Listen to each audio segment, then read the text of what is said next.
এটি একটি শিক্ষামূলক ভিডিও, দয়া করে কেউ বাজে কমেন্ট করবেন না। তো চলো বন্ধুরা, ভিডিওটি শুরু করা যাক। মেয়েরা কেমন পুরুষকে কাছে পেতে চায় জানেন? নাম্বার 1, সুন্দর চেহারার পুরুষ পছন্দ করেন। নাম্বার 2, শিক্ষিত এবং বুদ্ধিমান পুরুষরা মহিলাদের বেশি আকর্ষণ করেন। নাম্বার 3, পুরুষের সেন্স অফ হিউমার কম বেশি সকল মহিলারই পছন্দ। নাম্বার 4, দায়িত্ববান পুরুষ বরাবরই পছন্দ মেয়েদের। নাম্বার 5, পরিচ্ছন্ন গোছানো পুরুষদের মহিলারা পছন্দ করেন। প্রেম আর বন্ধুত্ব দুটোই ভালোবাসা ছাড়া হয় না, কিন্তু প্রেম যখন গভীরে যায় মানুষ তত কষ্ট পায়, আর বন্ধুত্ব যত গভীরে যায় মানুষ তত আনন্দ পায়। দুজন যদি সত্যি পরস্পরকে চায় তাহলে সারা পৃথিবী চাইলেও তাদের আলাদা করতে পারবে না।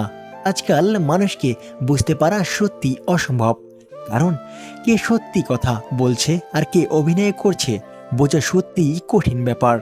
মেয়েরা সব কিছুর ভাগ দিতে পারে, কিন্তু ভালোবাসার মানুষটির ভাগ দিতে পারে না। এমনকি তার আশেপাশে কোনো মেয়ের ছায়া পর্যন্ত সহ্য করতে পারে না। সত্যিকারের ভালোবাসা তাদের মধ্যে হয় যাদের রাগ করতেও বেশি সময় লাগে না, আর রাগ ভাঙতেও বেশি সময় লাগে না। সময়কে কেউ দেখতে পায় না ঠিকই, কিন্তু অপেক্ষা করে থাকলে সময় অনেক কিছু দেখিয়ে দেয়। আমরা তো নকল মানুষ, অনেকটা মানুষের মতো, ঠিক মানুষের মতো খাওয়া দাওয়া করি, চলে ফিরে বেড়াই, হাই তুলি ও ঘুমাই। দেখলে কে বলবে যে আমরা মানুষ নই, কিন্তু ভেতরে মনুষ্যত্ব নেই। যতদিন না পর্যন্ত তুমি নিজেকে প্রতিষ্ঠিত করতে পারছো ততদিন অবধি তোমাকে কেউ গুরুত্ব দেবে না। সবাই তোমায় উপেক্ষা করবে, সেটা তোমার নিজের মানুষ হোক কিংবা অন্য কেউ। ঠিক যখনই তোমার পায়ের তলায় মাটি শক্ত হবে, ঠিক তখনই দেখবে সবাই তোমাকে অকারণে গুরুত্ব দিচ্ছে, বেশি করে তোমায় প্রাধান্য দেবে। এটাই সত্যি, এটাই বাস্তব। মানুষ তখন তোমার অতীত টেনে আনে যখন তারা তোমার বর্তমানকে সহ্য করতে পারে না।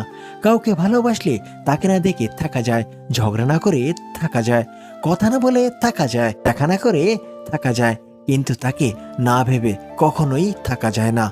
আমার জীবনে ব্যক্তিগত বলতে কেবলই আমি নিজে, আমার দুঃখ কষ্ট, আমার বিষাদ, আমার পাওয়া না পাওয়ার আক্ষেপ, এগুলো আমার ব্যক্তিগত। আমার জীবনে একান্ত ব্যক্তিগত অধিকার বলতে আমি কখনো কিছু পাইনি, যা পেয়েছি তাতে আমার অধিকার ছিল, তবে ব্যক্তিগত অধিকার জন্মায়নি। জীবনে কেউ কারোর জন্য অপরিহার্য নয়। এরকম ভিডিও পেতে আমাদের পাশেই থাকুন। ধন্যবাদ সবাইকে, আবার দেখা হবে আমাদের পরবর্তী ভিডিওতে। সে পর্যন্ত ভালো থাকবেন, সুস্থ থাকবেন, খোদা হাফেজ।